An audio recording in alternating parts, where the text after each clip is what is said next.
Hey everybody, it's Norris. It's October 14th. We are a week away from I Survive Real Estate. This is episode 326.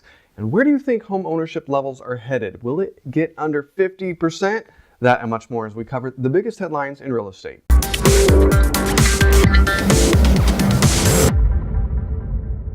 Do not miss the radio show this week. We've got John Burns with John Burns Real Estate Consulting. He is, of course, on the panel for I Survive Real Estate, but he is on the radio show this week specifically talking about his awesome book, Big Shifts Ahead, Demographic Clarity for Business. He is known for consulting builders and hedge funds all over the world. And I'm very excited he's going to be on I Survive Real Estate because he adds a very interesting layer. And his book talks a lot about demographics, immigration, and game changers that business and real estate professionals should be watching as millennials and different generations are coming to their own and their buying habits and their real estate habits. So don't miss the radio show and podcast this week. 370,000 foreclosures were completed last month, according to CoreLogic. The Mortgage Bankers Association reported mortgage application decreased 6%.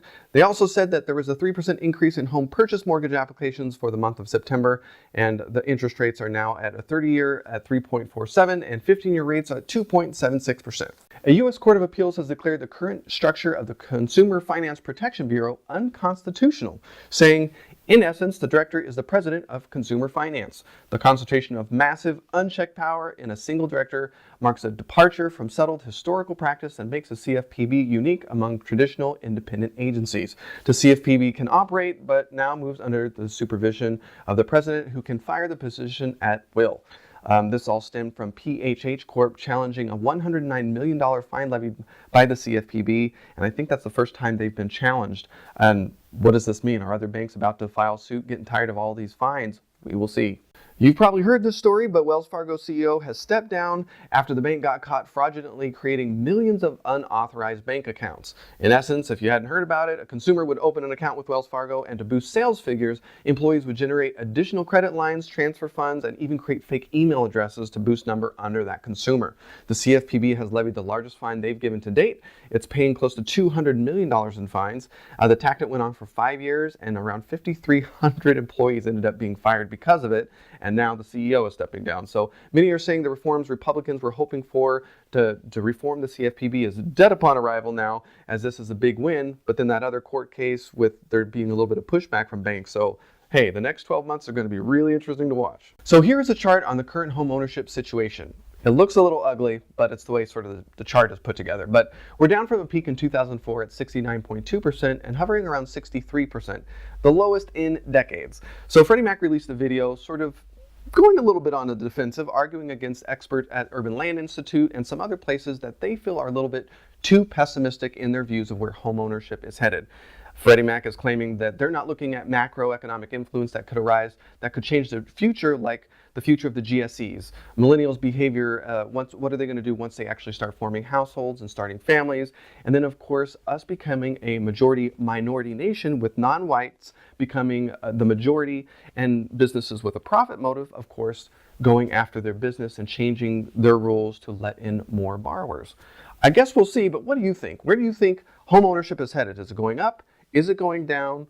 Will it have a blip and then go back up? Would love to hear what you think. If you're on YouTube, please leave a comment below and don't forget to like the video and subscribe to the channel so you don't miss a beat. If you're on Facebook, please don't forget to not only like the Norris Group page, but don't forget to add us to your See First list and with notifications on. Leave your comments below the video. And if we miss something, share the story on our comment sections on either YouTube or Facebook, and we'll make sure to include it on our blog at thenorrisgroup.com/blog. We are just 1 week away as of today of I Survive Real Estate. I have 10 tickets that have become available. So if you are interested in going, go to isurviverealestate.com and hit attend and follow the directions on how to get a single seat. I have room for 10. If you're interested in joining us, we have some sponsors that didn't fill seats and said they wanted to help us raise more money, so we're opening it back up. November 5th, we've got the Cutting Edge Financial Tactics Brunch out at Riverside at the Mission Inn with our partners Keystone CPA, UDirect IRA, and we have Bill Exeter talking about 1031 exchanges, which is cool. We haven't worked with him before. Then November 6th, our third annual TNG VIP subscriber brunch. If you're a subscriber, look in your email for the link. It won't be on the website. And if you're not a VIP subscriber, why not? Over 50 hours of how-to real estate investor information and our economic newsletters and discounts are in the portal. All very awesome for just $350 a year. And then you get access to discounted rates for very special events like the one on the 6th.